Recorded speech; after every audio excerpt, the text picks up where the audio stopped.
வணக்க மக்களை, சற்றுமுன் கிடைக்கப்பட்ட மிக முக்கியமான தகவல் ஒன்று வெளியாக இருக்கிறதாம். கூட்டணி மாறியதால் தேமுதிகவுக்கு ராஜ்யசபா சீட் கொடுக்கலையா? ஆனால் அது உண்மைதான். எடப்பாடி பழனிசாமியின் திடீர் தகவல். வாங்க வீடியோவை முழுமாக்கலாம். அதாவது தமிழகத்தில் வரக்கூடிய இந்த 2026 சட்டமன்ற தேர்தல் என்பது ஒரு மாதம் கூட இல்லாத நிலையில்தான் அனைத்து அரசியல் கட்சிகளுமே தங்கள் கட்சி பணிகள் எல்லாம் தீவிரமாக செயல்பட்டு வருகிறதா. அந்த வகையில் தான் தமிழகத்திலே இம்முறை கண்டிப்பாக 4 முனை போட்டியில் வரக்கூடிய சூழல் தான் உருவாகி கொண்டிருக்கிறது. அதாவது கூட்டணி மாறியால்தான் தேமுதிகவுக்கு நாங்கள் கண்டிப்பாக அந்த ராஜ்யசபா எம்பி சீட் கொடுக்கவில்லை என அதிமுகவின் பொதுச்செயலாளர் எடப்பாடி பழனிசாமி விளக்கம் ஒன்றை கொடுத்திருக்கிறார். அதாவது தேமுதிகவுடன் அப்படி ஒரு ஒப்பந்தமே நாங்கள் போடவில்லை என எடப்பாடி பழனிசாமி மறுத்திருந்த நிலையில் அதற்கான ஆதாரத்தை பிரேமலதா விஜயகாந்த் அவர்கள் காட்டியிருக்கிறார். சேலம் மாவட்டம் எடப்பாடியில் வேட்புமனுவில் தாக்கல் செய்த எடப்பாடி பழனிசாமி செய்தியாளர் சந்தித்தாராம். அப்போது அவரிடம் பிரேமலதாவை காட்டிய அந்த ஒப்பந்தத்தை குறித்து கேள்வி ஒன்று எழுப்பப்பட்டிருந்தது.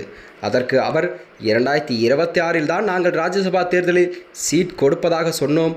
அவரது மனநிலை வேறாக இருந்தது. கூட்டணி மாறியதால் தான் நாங்கள் தேமுதிகவுக்கு அந்த ராஜ்யசபா சீட் கொடுக்கவில்லை.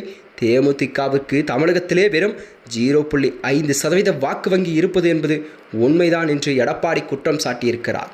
அதாவது திருவண்ணாமலை அண்ணாமலையார் கோயிலில் தேமுதிகவின் பொதுச்செயலாளர் பிரேமலதா விஜயகாந்த் அவர்கள் சாமி தரிசனம் செய்தார். அப்போது அவர் செய்தியாளர் சந்தித்து பேசினார். அவர் கூறுகையில், பழனிசாமி எங்களை பற்றி வரம்பு மீறி பேசியுள்ளார். அரசியல் கண்ணியத்தின் காரணமாக இதுவரை நான் ஒன்றை காட்டாத அந்த ஒரு ஆதாரத்தை வெளிப்படுத்தும் நிலைக்கு எங்களை தள்ளிவிட்டார் என்று பிரேமலதா விஜயகாந்த் அவர்கள் பழனிசாமி மீது குற்றம் சாட்டியிருக்கிறார். தனது குற்றச்சாட்டை உறுதிப்படுத்தும் வகையில்தான் அது சம்பந்தப்பட்ட ஒப்பந்த ஆவணத்தை செய்தியாளர் மத்தியில் அவர் வெளியிட்டிருக்கிறார். அது மட்டுமின்றி முன்னதாக எடப்பாடி பழனிசாமி அப்படியொரு ஒப்பந்தத்தை போட்டதை மறுத்திருப்பது என்பது அரசியல் அப்பாற்பட்ட செய்தியாகவும் இதை பார்க்கப்படுகிறதா.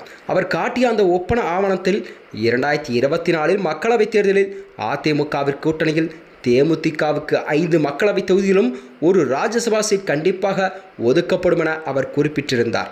அதாவது அந்த ராஜ்யசபா சீட்டுக்கான ஆண்டு பற்றி கேட்டபொழுது எடப்பாடி பழனிசாமி எம்ஜிஆர் ஜெயலலிதா காலத்திலிருந்தே வருஷத்தை போட்டு கொடுப்பதில்லை என்ற வார்த்தையை நம்புங்கள் என்று கூறியதாக பிரேமலதா தெரிவித்திருக்கிறார். மேலும் இதெல்லாம் வெறும் பேப்பர் தான் சொல்கிறேன், 2025 ராஜ்யசபா சீட் உங்களுக்குத்தான் என்று எடப்பாடி பழனிசாமி உறுதியளித்திருந்த நிலையில்தான் பிரேமலதா இதை கூறியிருக்கிறார். ஆனால் இந்த 2025 மாநிலங்களவை தேர்தலில் வந்தபோது அந்த வாக்குறுதியை எடப்பாடி பழனிசாமி முற்றிலும் மறுத்துவிட்டார். அப்படி ஒரு ஒப்பந்தமே போடவில்லை என்று பொய் கூறியிருப்பதாகவும் தேமுதிகவை கண்டிப்பாக எடப்பாடி பழனிசாமி ஏமாற்றிவிட்டதாகவும் தேமுதிகவின் பொதுச்செயலாளர் பிரேமலதா விஜயகாந்த் அவர்கள் குற்றம் சாட்டியிருக்கிறார்.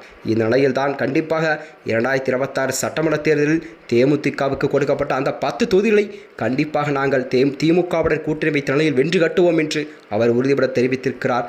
மேலும் இதுபோன்ற வீடியோக்களை தெரிந்து கொள்ள நமது சேனலை மறக்காமல் சப்ஸ்கிரைப் செய்வோம். நன்றி, வணக்கம்.